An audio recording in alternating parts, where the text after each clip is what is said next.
I think it's safe to say that Ralph breaks the mold for the chairman of the board because he was so accessible. He serves our county very well, and he relates to everybody in our county, everybody at our hospital, and he cares for all equally. And I can't think of a better person to lead the hospital board. There have been a lot of challenges in Johnston Health over the last 5 or 6 years. Our major facility expansion in Smithfield and Clayton, the financial turnaround, the improvement in quality and patient satisfaction, and the movement towards affiliation with a prestigious national medical center. As we look forward and look down the road where we need to go, it was pretty obvious that we needed to improve our presence in Clayton. How to do that was the big question. And the hospital was profitable at the time. And with a little trepidation, we decided to proceed full steam ahead because we knew the growth was going to continue in the western part of the county, and we really need to capture that growth. When they started the new hospital over in Clayton, there were a lot of fun times for him. He and Bobby Park in particular enjoyed walking the property. I brought Ralph and some of the other board members up to Clayton, and we looked at some sites I'd identified that I thought would be good for us to look at. And Ralph's terminology for one of the sites was a hunk of land. He said, I really like this hunk of land over here much better than this hunk of land over there. So the financial position of the hospital has changed dramatically over the last few years.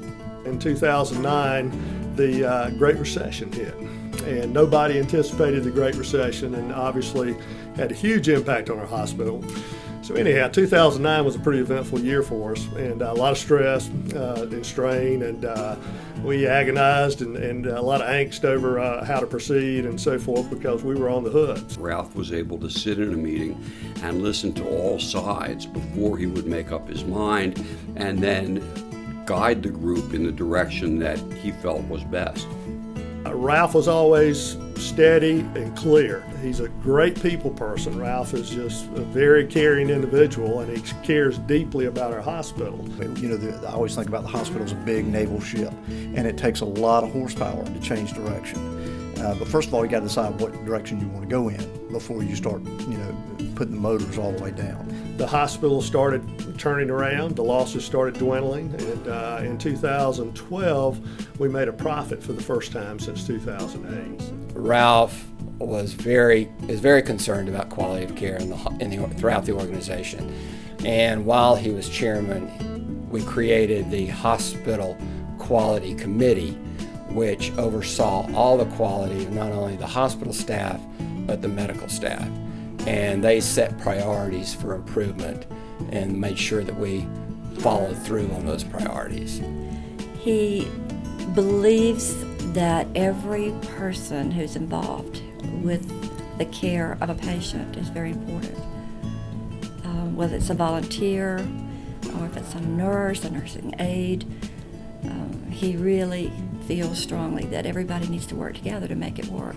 You know, our financial turnaround has been incredible, but we're still a small hospital in the bigger picture of healthcare, and not only in central North Carolina, but in the United States. So the affiliation with UNC adds so much value in so many different forms and directions and value. It's a teaching hospital, it's a research hospital. Think about having those young minds that are going through residency to come down here and start doing rounds with us. Sammy Jackson and I particularly used to like to get Ralph to go out and play golf with us.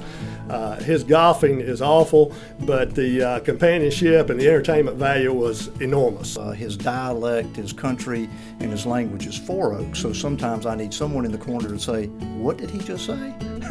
He has this ability to simplify major issues and with analogies that I wasn't used to hearing, not being from the area. He was talking about the development of the new building and what the sitting area was going to look like, but he pronounces it sitting area, the sitting area. So finally, one of the board members, I think it was, asked him, are you talking about Centenary Methodist Church? Or are you talking about the sitting area for the people? We never knew what to expect from Ralph. He would usually come bouncing in. Sometimes he looked like a lawyer or a minister. Sometimes he looked like he'd just come from his shagging lessons. When Ralph leaves, he will be leaving behind very large shoes to fill. Anyone that has ever traveled to Alaska with him would understand that graphically. That's an inside story for Ralph. A couple years ago, somebody gave me a black rocking chair, which I appreciated a great deal, but I haven't taken the time to sit down in it, and I can loan it to Ralph if he would like to have it at this time. He's welcome to use it. So I'll always appreciate the way he welcomed me into the group when I joined the hospital board, made me feel comfortable and at home. We became good friends over the time and have talked and done things together over the years. And, you have a lot of great blessings in life. And one of mine was the privilege to get to know Ralph and to call him a friend. And I hope I do for the rest of my life.